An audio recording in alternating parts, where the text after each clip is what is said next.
मैंने सुना है एक संत के आश्रम में प्रविष्ट होने के लिए 4 स्त्रियां पहुंचीं। उनकी बड़ी जिद थी, बड़ा आग्रह था। ऐसे संत उन्हें टालता रहा, लेकिन एक सीमा आई कि टालना भी असंभव हो गया।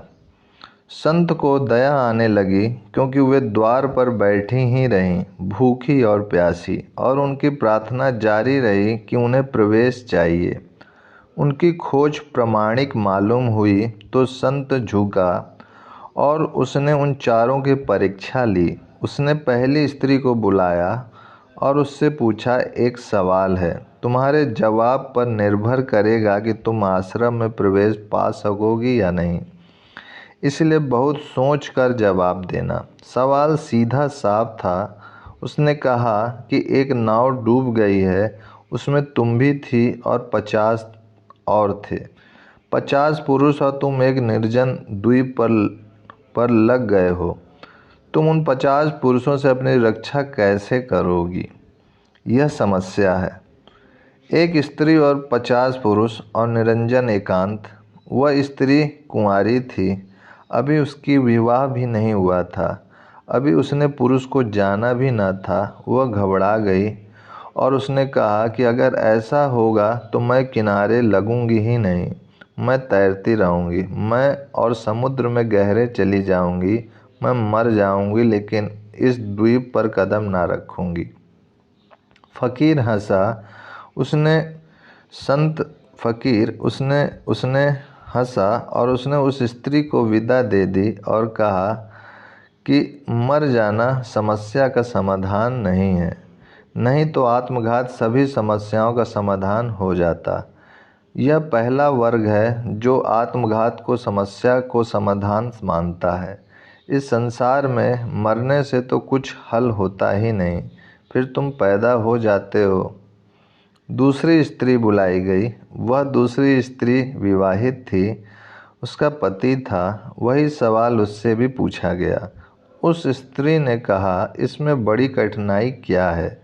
उन 50 में जो सबसे शक्तिशाली पुरुष होगा, मैं उससे विवाह कर लूँगी।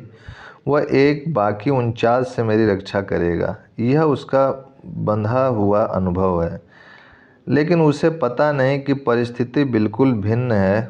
उसके देश में यह होता रहा होगा कि उसने विवाह कर लिया और एक व्यक्ति ने बाकी से रक्षा की, लेकिन एक व्यक्ति बाकी से रक्षा नहीं कर सकता।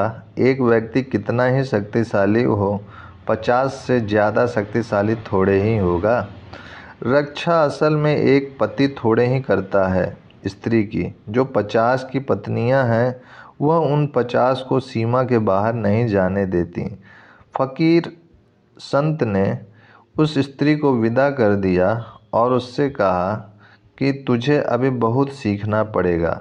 इसके पहले कि तू स्वीकृत हो सके, तूने एक बात नहीं सीखी है अभी कि परिस्थिति के बदलने पर समस्या ऊपर से चाहे पुरानी दिखाई पड़े, भीतर से नई हो जाती है और नया समाधान चाहिए। तीसरी स्त्री बुलाई गई। वह एक वेश्या थी और जब संत ने उसे समस्या बताई कि समस्या यह है कि 50 आदमी हैं, तुम हो, नाव डूब गई, एकांत निरंजन द्वीप होगा, तुम अकेली स्त्री होगी, समस्या कठिन है, तुम क्या करोगी? वह वेश्या हंसने लगी। उसने कहा, मेरी समझ में आता है कि नाव है, 50 आदमी हैं, एक स्त्री मैं हूँ, फिर नाव डूब गई है, 50 आदमी और मैं किनारे लग गए, निरंजन द्वीप है, समझ में आता। लेकिन समस्या क्या है? वेश्या के लिए समस्या हो ही नहीं सकती। इसमें समस्या कहाँ है, यह मेरी समझ में नहीं आता।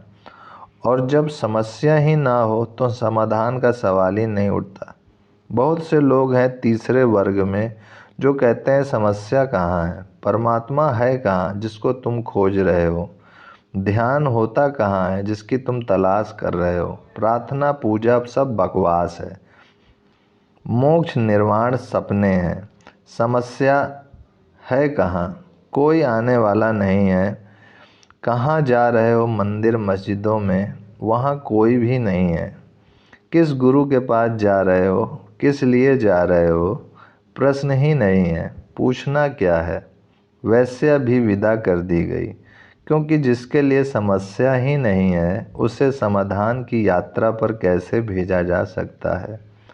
चौथी स्त्री के सामने भी वही सवाल फकीर ने रखा। उस स्त्री ने सवाल सुना, आंखें बंद की, आंखें खोली और कहा, मुझे कुछ पता नहीं, मैं निपट अज्ञानी हूँ। वह चौथी स्त्री स्वीकार कर ली गई। ज्ञान के मार्ग पर वही जा सकता है जो अज्ञान को स्वीकार कर ले।